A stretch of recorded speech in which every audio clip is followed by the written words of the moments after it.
नमस्कार, 9 की 9 खबर देख रहे हैं आप और मैं हूं आपके साथ सोनाली सिंह। बुलेटिन की शुरुआत करते हैं इस वक्त की बड़ी खबर के साथ। भ्रष्टाचार के खिलाफ बड़ी कार्रवाई की गई है।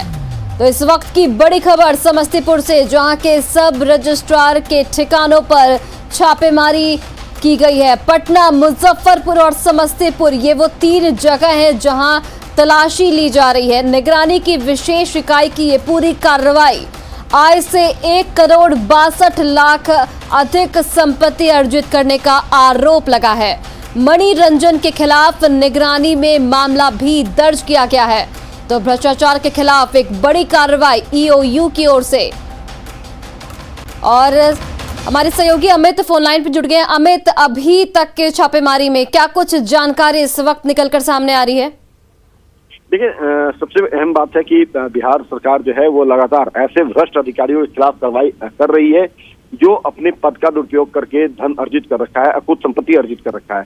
और इसी के तहत निगरानी की विशेष इकाई जो है वो समस्तीपुर के सब रजिस्ट्रार जो है मणि रंजन, उनके ठिकानों पर छुपवारी कर रही है। छुपवारी अहले सुबह शुरू हुई है। सुबह कह सकते हैं कि तकरीबन 2 घंटे पहले ये छुपवारी शुरू हुई है और अभी ये तीन टीम जो है गठन किया गया था।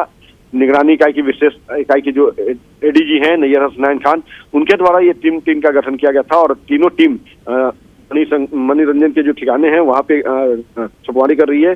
मुजफ्फरपुर, पटना और समस्तीपुर, ये तीनों ठिकाने हैं जहां पे छुपवारी की जा रही है। फिलहाल जो जानकारी दी गई है कि इनके ऊपर 1,62,00,000 रुपए के आय से अधिक संपत्ति का मामला है और इसी मामले में निगरानी की विशेष जो इकाई है वहां पे एफआईआर दर्ज की गई और उसके बाद निगरानी की विशेष अदालत से छुपवारी के लिए रेड कंडक्ट करने के लिए जो है वारंट इशू करवाया गया और उसी वारंट को तामील करते हुए ये कार्रवाई की जा रही है। फिलहाल छुपवारी चल रही है। छुपवारी के बाद जैसा कि एडीजी से हमने बात किया तो उन्होंने कहा है कि जब छुपवारी पूरी हो जाएगी तो उसमें क्या कुछ बरामद हुआ है, क्योंकि 1,62,00,000 का मामला सामने आया है तो कितनी राशि बरामद होती है, क्या संपत्ति बरामद होता है, इसके बारे में डिटेल जानकारी जो है वो शाम तक मीडिया से साझा किया जाएगा। लेकिन सबसे अहम बात है यहाँ पे सोनाली की जो अधिकारी हैं जो भ्रष्टाचार में लिप्त हैं और लगातार अकुत संपत्ति अर्जित करने में विश्वास रख रहे हैं, तो ऐसे अधिकारियों की जो फहरिस्त है वो निगरानी की विशेष इकाई के एडीजी नैयर हसनैन खान के पास है और सिलसिलेवार तरीके से ये छुपवारी जो है वो ऐसे अधिकारियों के खिलाफ की जा रही है। जी बिल्कुल अमित, कल भी इस तरह का मामला सामने आया था जहां पर एक भ्रष्ट अधिकारी पर ईओयू ने छापा किया था। तो क्या ये माना जाए कि अब भ्रष्टाचार में जो भी अधिकारी लिप्त हैं अब उन्हें बख्शा नहीं जाएगा? एक एक कर सबके नाम सामने आ रहे हैं। ये बात कोई और नहीं, खुद मुख्यमंत्री जो है नीतीश कुमार वो खुले मन से कई दफा उन्होंने कहा है और सीधे तौर पे जब मीडिया ऐसे सवाल को करती है तो मुख्यमंत्री का भी कहना होता है कि जो भी अधिकारी हैं जिनका काम है, दायित्व है कि अपने पद का वो सही इस्तेमाल करें, लेकिन अगर वो गलत इस्तेमाल करते हैं, अकुत संपत्ति अर्जित करने में विश्वास रखते हैं, तो ऐसे अधिकारियों को लगातार चिन्हित किया जा रहा है। लिस्ट तैयार की जा रही है और लगातार कार्रवाइयां जो है वो की जा रही है, किसी को बख्शा नहीं जाएगा। चलिए अमित, बहुत बहुत धन्यवाद तमाम जानकारियों के लिए। अब खबर छपरा से, जहां के गोढ़ना बाजार में एक मोबाइल स्टोर में आग लग गई। आगजनी की इस घटना में लाखों का नुकसान बताया जा रहा है। दुकान में शॉर्ट सर्किट की वजह से आग लगी है। दुकान में रखा मोबाइल, लैपटॉप और इलेक्ट्रॉनिक सामान जलकर राख हो चुका है। तस्वीरें आपके टीवी स्क्रीन पर। छपरा से आपको खबर बता रहे हैं जहां पर मोबाइल दुकान में आग लग गई और 2 लाख से ज्यादा का यहां पर नुकसान बताया जा रहा है। और हालांकि इस दौरान फायर ब्रिगेड की टीम ने आग पर काबू पा लिया, लेकिन तब तक 2 लाख से ज्यादा का नुकसान हो चुका था और मोबाइल दुकान में ये आग शॉर्ट सर्किट की वजह से लगी।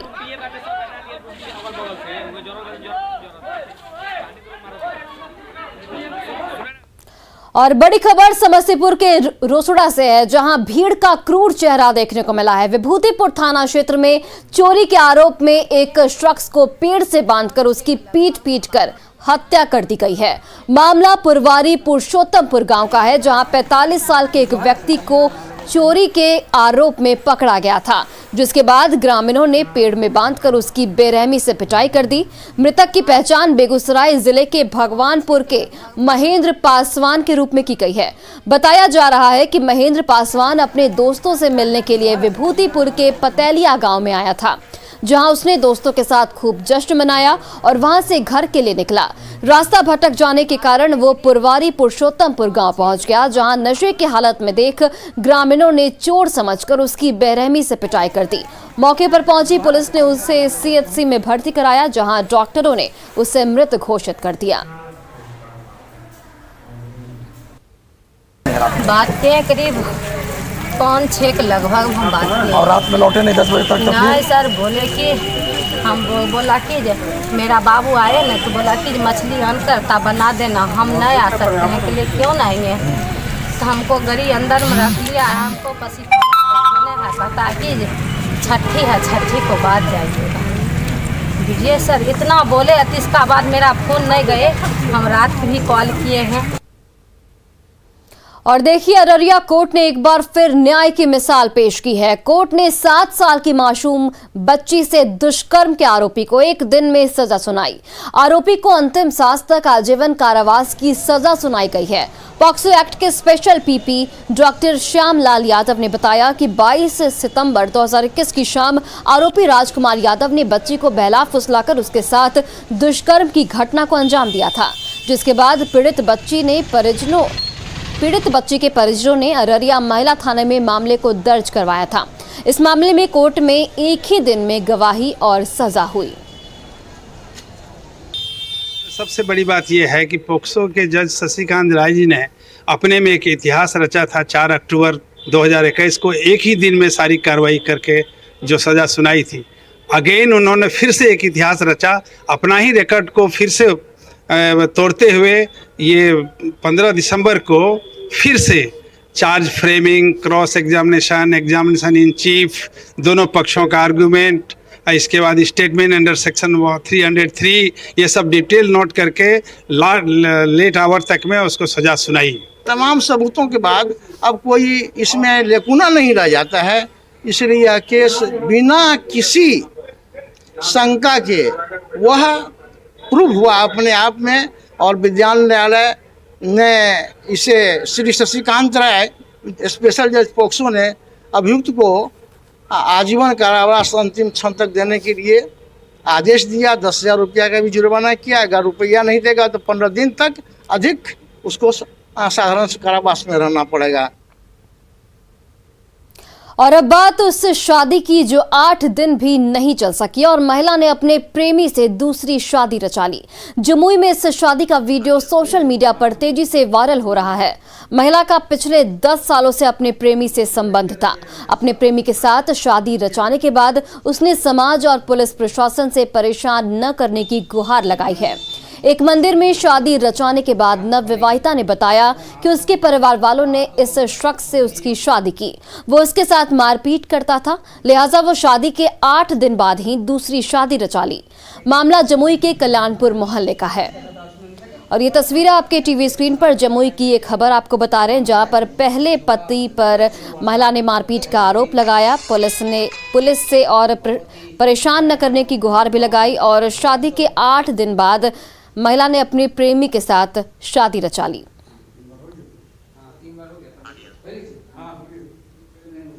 गढ़वा जिले में बालू माफिया बेखौफ है और ये अब अपनी गाड़ियों से अधिकारियों को ही कुचलने की कोशिश कर रहे हैं।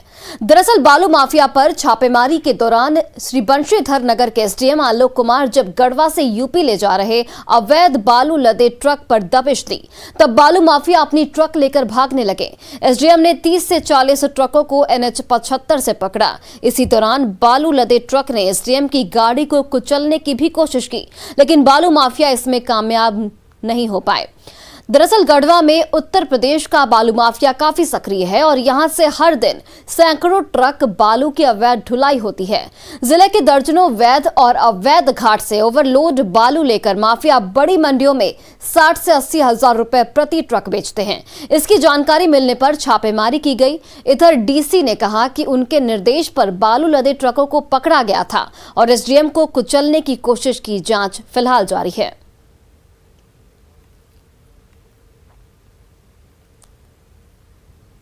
मेरे गार्ड के द्वारा रोकने का भी प्रयास किया गया तो इन लोगों ने गाड़ी रोका भी नहीं। फिर हम लोगों ने चेस किया तो कहीं ना कहीं इससे ये पता लगता है कि ये लोग काफ़ी ज़्यादा पावरफुल है और इनको किसी चीज़ का डर नहीं है, कानून का डर नहीं है। अगर वो लोग ऐसा एसडीएम के साथ कर सकते हैं तो कहीं ना कहीं I think they are very powerful people. तो सर ये लोग अपनी गाड़ी को कुचलना चाह रहे थे क्या? कुचलना, हाँ हम कह सकते हैं, क्योंकि हमने जब देखा इनको, पहले हमारे गार्ड ने रोका, ये लोग रुके नहीं, फिर हमने इनको पीछा किया तो ये लोग साइड भी नहीं दे रहे थे। इनफैक्ट बहुत ही अजीब तरीके से दोनों तरफ से गाड़ी चला रहे थे। तो कहीं ना कहीं इससे ये प्रतीत होता है कि लोग इस प्रयास में थे, अगर हम लोग ओवरटेक करते तो कहीं ना कहीं दुर्घटना हो सकती है। ये भी जानकारी मिली कि एसडीओ साहब जब ट्रक को रोकने का कोशिश कर रहे थे तो कुछ ट्रक वाले बदमाशी किए हैं। इसकी भी जांच हम लोग करा रहे हैं और जो इसमें संबंधित अगर दोषी पाए जाते हैं तो नियमानुसार हम लोग उस पर कार्रवाई करेंगे। और गढ़वा से हमारे सहयोगी चंदन कश्यप फोन लाइन पर जुड़ गए हैं। चंदन, देखिए, इस बात से समझा जा सकता है कि बालू माफिया कितने सक्रिय हैं कि उन पर कार्रवाई करने पहुंचे एसडीएम को ही कुचलने की कोशिश की जाती है। देखिए, वो सबसे बड़ी बात यह है कि जो यूपी के जो बड़े बड़े बालू माफिया जो है गढ़वा में काफी सक्रिय रहते हैं। आज दिन यहाँ पर प्रतिदिन लगभग सैकड़ों ट्रक यहाँ पर अवैध या अवैध ओवरलोड गाड़ियां यहाँ जाती है। इसी तरह की सूचना जो नगर के जो एसडीएम है, जो आईएएस अधिकारी हैं, उनको जब मिली कि एक बड़ी खेप जो यूपी की ओर बालू के ट्रक जाने वाली है, इसी सूचना के आलोक में उन्होंने एक टीम बनाकर रात्रि अभियान में छापेमारी जब किया तो इस तरह का जो पहले कुछ ट्रकों को पकड़ा, लेकिन जब कुछ यह कार्रवाई देख जो कुछ ट्रक जो भागने की कोशिश कर रहे थे, जब उनके जब पूछा कर रहे थे तो उसी दौरान उनकी गाड़ी को कुचलने का प्रयास किया गया, जिसमें वो बार बच गए हैं। जी चंदन, देखिए, बालू माफियाओं पर लगातार कार्रवाई की जाती है, लेकिन फिर भी आए दिन बालू तस्करी के मामले सामने आते रहते हैं। आखिर कमी कहां पर है? कार्रवाई में क्या कुछ कमी रह जा रही है पुलिस की? देखिए, जिला प्रशासन, खनन और पुलिस, ये तीनों की बड़ी लापरवाही इसमें साफ झलकती है। यदि जिला खनन पदाधिकारी और जो अपने कार्यालय से निकलकर यदि अवैध जहाँ माइनिंग हो रहा है, जहाँ पर पत्थर तोड़े जा रहे हैं, जहाँ बालू निकाला जा रहा है, यानी वहां पर रेड करती है। हालांकि टास्क फोर्स का भी गठन किया गया है, लेकिन टास्क फोर्स का गठन नाम मात्र का है। तो जिस समय इनको कार्रवाई करनी होती है उस समय वो लोग कार्रवाई नहीं करते हैं, जिससे माफियाओं का मन बढ़ जाता है। जी चंदन, देखिए, एक राज्य से दूसरे राज्य बालू तस्करी होती है और इस तरह के, जैसे अभी आप बता रहे हैं कि गढ़वा से यूपी ले जाई जा रही थी बालू तस्करी को, तो ये बताइए कि क्या बॉर्डर पर उस तरह की सुरक्षा व्यवस्था नहीं की जाती है जो बालू तस्कर आसानी से आवाजाही करते हैं?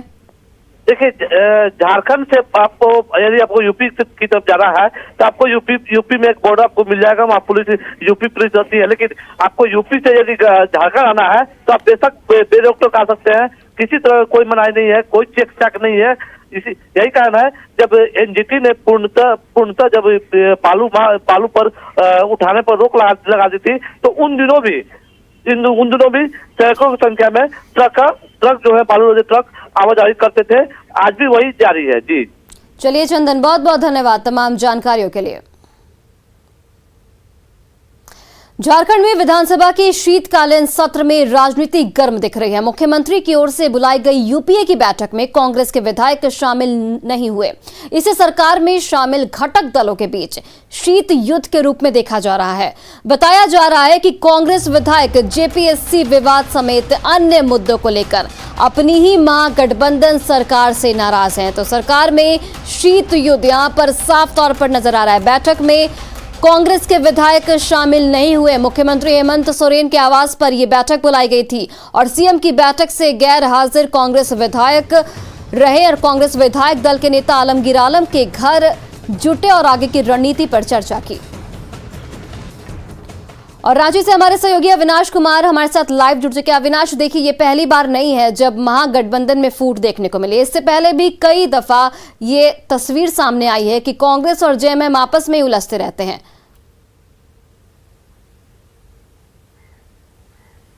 देखिए सोनाली, ये पहली बार है, अगर हम स्पष्ट तौर पर इस गठबंधन की सरकार बनने के बाद खुलेआम अगर विरोध देखने को मिला है सरकार के अंदर या आपत्ति देखने को मिली है, गठबंधन के अंदर एक दल से दूसरे दल की दूरी देखने को मिली है, तो ये पहला मौका है। यूपीए की बैठक थी, मुख्यमंत्री आवास पर ये बैठक हुई है और चाहे लाख जेएमएम के कोटे के जो विधायक हैं या अगर हम मंत्री की बात कर लें वो लाख तर्क दे दें, दलील दे दें, लेकिन ये यूपीए की बैठक थी और इसमें आरजेडी के भी विधायक शामिल हुए। एकमात्र जो विधायक हैं जो राज्य के श्रम मंत्री हैं सत्यानंद भोक्ता, वो शामिल हुए थे। कांग्रेस के विधायक शामिल नहीं हुए। कांग्रेस के विधायक आलमगीर आलम जो कि विधायक दल के नेता कांग्रेस हैं, मंत्री हैं, राज्य के ग्रामीण विकास मंत्री हैं, उनके आवास पर बैठे और मुद्दा एक ही था कि जो स्थानीय भाषा है उस स्थानीय भाषा को लेकर जो सरकार ने निर्णय लिए हैं उस निर्णय पर शुरू से ही कांग्रेस के विधायकों की आपत्ति रही है। उसमें भोजपुरी को शामिल नहीं करना, मैथिली को शामिल नहीं करना, अंगिका को शामिल नहीं करना। इस वक्त जो जेपीएससी को लेकर राज्य के युवा बहुत आंदोलित हैं, उद्वेलित हैं, उसको लेकर भी कांग्रेस के विधायकों की आपत्ति है। ओबीसी आरक्षण को लेकर जो चुनावी वायदे किए गए थे 27% आरक्षण को, ये कांग्रेस का एक मुद्दा ही नहीं, उसका वोट बैंक से भी, कांग्रेस के वोट बैंक से जुड़ा हुआ एक अहम कह सकते हैं राजनीतिक प्रस्ताव भी था। और यहाँ अपनी सरकार में जब ये सारी चीजें आगे नहीं बढ़ रही हैं तब कांग्रेस के तरफ से ये बड़ी आपत्ति है। विधानसभा का सत्र चल रहा है, शीतकालीन सत्र चल रहा है और शीतकालीन सत्र के दौरान अगर ये आपत्ति दिखती है, गठबंधन के अंदर एक दरार दिखता है, एक असहमति दिखती है, तो ये स्पष्ट तौर पर है कि इस 2 साल में गठबंधन के अंदर पहला झटका कांग्रेस ने जेएमएम को दे दिया है, हेमंत सोरेन को दे दिया है। और अब आगे देखना होगा क्योंकि सदन की कार्यवाही चल रही है, अनुपूरक बजट भी आ सकता है, कई तरह के प्रस्ताव होंगे, तो इस प्रस्ताव पर अगर कांग्रेस के विधायक अंदर उपस्थित बहुत बहुत धन्यवाद तमाम जानकारियों के लिए। और फिलहाल इस बुलेटिन में बस इतना ही। आप देखते रहिए न्यूज़ 18 बिहार झारखंड।